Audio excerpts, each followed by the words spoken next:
Assalamualaikum warahmatullahi wabarakatuh. Jumpa lagi dengan Bu Esti di sini. Apa kabar anakku semuanya? Ibu harapkan kalian tetap sehat, tetap semangat mengikuti pembelajaran IPS.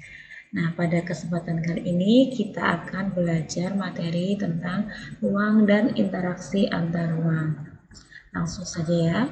Tujuan pembelajarannya, yang pertama diharapkan kalian dapat menjelaskan pengertian ruang dan interaksi antar ruang. Yang kedua, kamu dapat menyebutkan contoh interaksi keruangan antar wilayah di Indonesia. Yang ketiga, menyebutkan contoh interaksi keruangan yang terjadi di wilayah kalian masing-masing. Yang keempat, menjelaskan kondisi saling bergantung yang diperlukan untuk terjadinya interaksi antar ruang. Nah, apa itu ruang? Apa itu interaksi antar ruang? Kira-kira sudah punya bayangan belum? Coba amati gambar berikut. Apakah gambar ini yang dimaksud dengan ruang? Ataukah keempat gambar ini bisa disebut dengan ruang? Yang paling atas itu gambar dataran rendah, samping kanannya ada pegunungan, di bawahnya itu ada alam bawah laut, dan di samping kanannya ada pesisir. Apakah keempat ini bisa juga disebut dengan ruang? Nah, kira-kira apa ya itu ruang? Kita simak bersama. Jadi, ruang itu adalah wadah yang meliputi ruang daratan, ruang lautan, dan ruang udara sebagai suatu kesatuan wilayah. Nah, kesatuan wilayah ini sebagai tempat manusia dan makhluk lainnya hidup, serta melakukan kegiatan untuk memelihara kelangsungan hidupnya. Jadi, ruang itu merupakan satu kesatuan tadi, baik darat, laut, maupun udara, di mana semuanya itu mempengaruhi permukaan bumi. Tidak berdiri sendiri karena satu kesatuan, dan di dalamnya nanti akan terjadi interaksi-interaksi atau hubungan yang saling melengkapi dan sebagainya. Setiap ruang itu memiliki karakteristik yang berbeda-beda. Dengan karakteristik yang berbeda tadi nanti akan menimbulkan yang namanya interaksi antar ruang. Itu ya. Jadi interaksi antar ruang itu apa? Interaksi antar ruang merupakan suatu cara mengelola ruang-ruang berdasarkan potensi dan permasalahannya, keterkaitan suatu ruang dengan ruang-ruang yang ada di sekitarnya. Di situ ada gambar 4, ada pesisir, ada dataran tinggi, ada petani sedang menanam di dataran rendah, ada aktivitas di pasar ya itu. Nah, itu merupakan contoh interaksi antar ruang. Nanti keempat wilayah ini saling berinteraksi. Bentuk interaksi antar ruang. Nah, interaksi antar ruang itu ada 3. Yang pertama, pergerakan orang. Pergerakan orang ini contohnya adalah ketika kalian mau berangkat ke sekolah. Kalian berpindah tempat, bergerak dari rumah menuju ke sekolah. Jadi kalian mengalami perubahan pergerakan tempat ya, dari rumah ke sekolah. Yang kedua, pergerakan barang. Pergerakan barang contohnya misalkan di pesisir itu kan nelayan menangkap ikan kemudian didistribusikan ke daerah lain. Nah, ikan ini mengalami pergerakan, bergerak dari asalnya di laut ditangkap nelayan, kemudian didistribusikan ke daerah-daerah lain. Untuk yang ketiga, pergerakan informasi. Pergerakan informasi di sini contohnya ketika kita mengakses suatu berita. Berita itu berasal dari daerah lain, misalkan negara lain.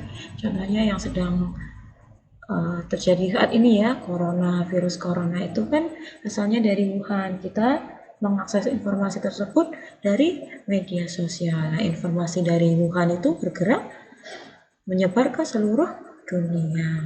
Lanjut ya, kondisi saling bergantung apa saja yang terjadi dalam interaksi antar ruang. Nah, di situ ada 3 gambar, ada petani, ada nelayan, ada petani sayur. Di ketiga daerah ini mereka saling berinteraksi karena ada suatu kondisi yang saling bergantung. Nah, kira-kira apa saja ya? Nah, ini kondisi saling bergantung dalam interaksi keruangan. Ada 3 ya. Yang pertama, saling melengkapi.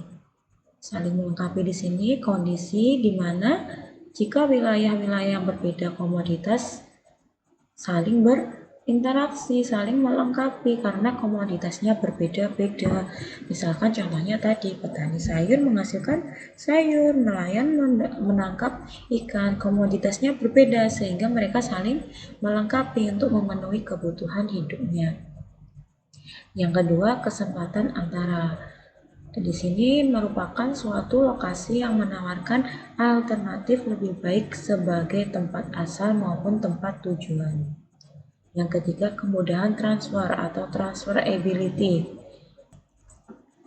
Nah, ini contohnya. Yang pertama itu saling melengkapi, bisa juga disebut dengan complementarity atau regional complementary. Bisa kalian amati di situ ada 2 gambar. Yang pertama wilayah penghasil sayur, yang kedua wilayah penghasil ikan. Kedua daerah ini saling berinteraksi, melakukan interaksi, terjadi interaksi antar ruang karena apa? Komoditinya berbeda. Yang satu sayur, yang satu ikan. Mereka berdua saling melengkapi untuk memenuhi kebutuhan hidupnya. Jadi di sini gambaran tentang saling melengkapi. Yang kedua, kesempatan antara atau intervening opportunity. Nah, bisa kalian lihat ada 3 gambar ya. Wilayah A, wilayah B, dan wilayah C. Di mana wilayah B dan C itu komoditinya atau hasilnya sama, yaitu sama-sama ikan. Tetapi di antara ketiga wilayah ini terjadi yang namanya kesempatan antara. Karena apa? Karena ada salah satu wilayah yang lebih menguntungkan, interaksinya terjadi lebih kuat. Nah, di situ bisa terlihat interaksi yang paling kuat itu di antara wilayah A dengan wilayah C. Karena memang wilayah A dengan C ini jaraknya lebih dekat dibanding wilayah A ke wilayah B. Nah, yang ketiga ini kemudahan transfer atau transferability. Syarat, biaya, kemudahan dan kelancaran sarana transportasi antar wilayah itu juga yang akan mempengaruhi bagaimana transfer atau perpindahan barang-barang tadi antar wilayah atau antar daerah. Contohnya di sini ada wilayah A dan wilayah B. Wilayah A itu surplus barang X. X ini bisa kita umpamakan padi atau nasi ya. Wilayah B minus barang X minus padi, tetapi mempunyai barang Z sebagai pengganti barang X. Barang Z ini bisa kita umpamakan misalkan gandum atau jagung. Nah, ketika dua wilayah ini saling berinteraksi, ada faktor yang memberatkan, contohnya kelancaran sarana transportasi, misalkan jalannya rusak atau jaraknya jauh, itu akan mempengaruhi interaksinya, semakin mudah transfernya, semakin intens interaksinya. Akan tetapi sebaliknya, wilayah B untuk berinteraksi dengan wilayah A ketika menemui hambatan-hambatan, maka wilayah B lebih memilih menggunakan barang Z. Barang Z tadi pengganti barang X. Jadi kemudahan transfer itu mempertimbangkan jaraknya, biaya yang dikeluarkan, kemudian adanya kelancaran atau kemudahan sarana transportasi antar wilayah. Nah, begitu saja yang dapat Ibu sampaikan. Cukupkan sekian. Wassalamualaikum warahmatullahi wabarakatuh.